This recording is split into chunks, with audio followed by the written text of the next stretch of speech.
È passato di moda quel termine di trapasso generazionale che veniva usato una volta per parlare della trasmissione dell'impresa. Oggi si parla di continuità dell'impresa, ma secondo alcuni la continuità riesce tanto meglio quanto più c'è la capacità di cambiare. Quindi potremmo forse parlare meglio di discontinuità che di continuità dell'impresa.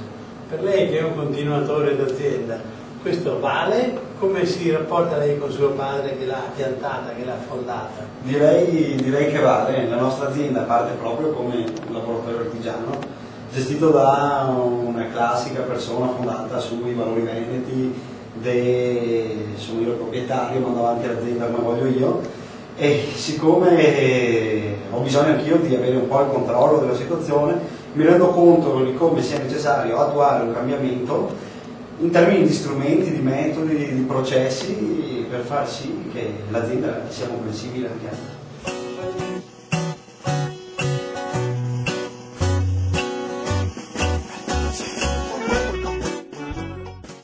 Un po' di dimensioni ha l'azienda? Siamo un'azienda piccola attualmente, una piccola impresa, siamo 13 dipendenti, di cui 10 in produzione e 2 in progettazione.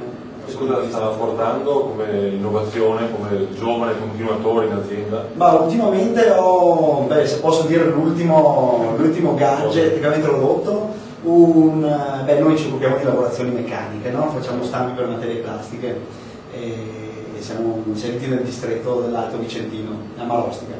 E sostanzialmente non è mai stato considerato il costo dell'utensile per la fresatura.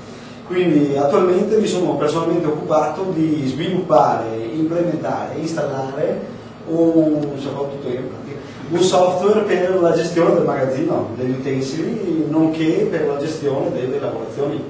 E viene apprezzato in sede locale o anche in sedi più lontane? Il vostro mercato fino a dove si spinge?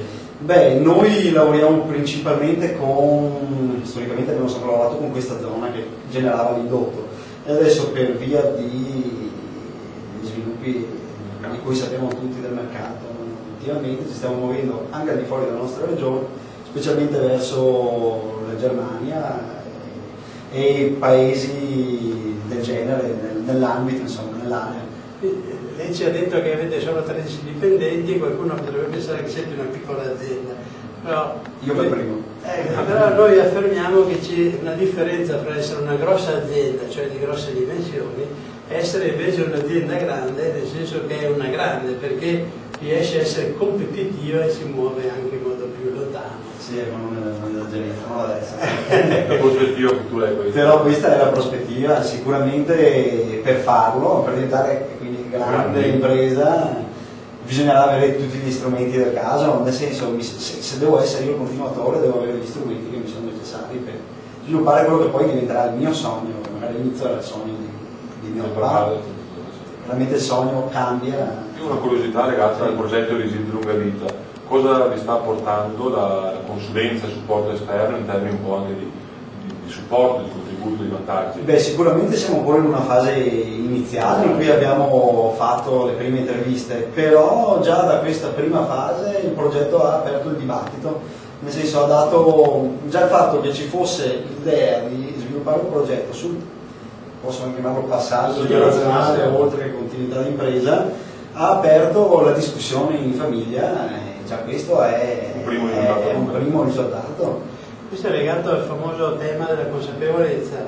In genere si dice che il vero problema è quello di prendere atto che il problema esiste, perché altrimenti tutti cercano di sfuggirlo, come andare dal dentista che è una cosa sgradevole fino a che non c'è l'ultimo momento. Anche questo problema fa sorgere situazioni un po' ambigue, no? C'è chi lo vive bene, c'è chi lo vive male. Vi lascio indovinare un po' la situazione. Ecco.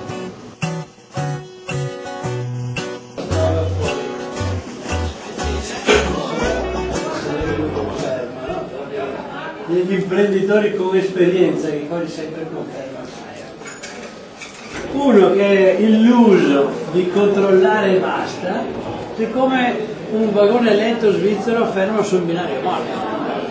Cioè è fondamentale cercare di rilevare sì i dati per il controllo, ma contemporaneamente che l'azienda corra.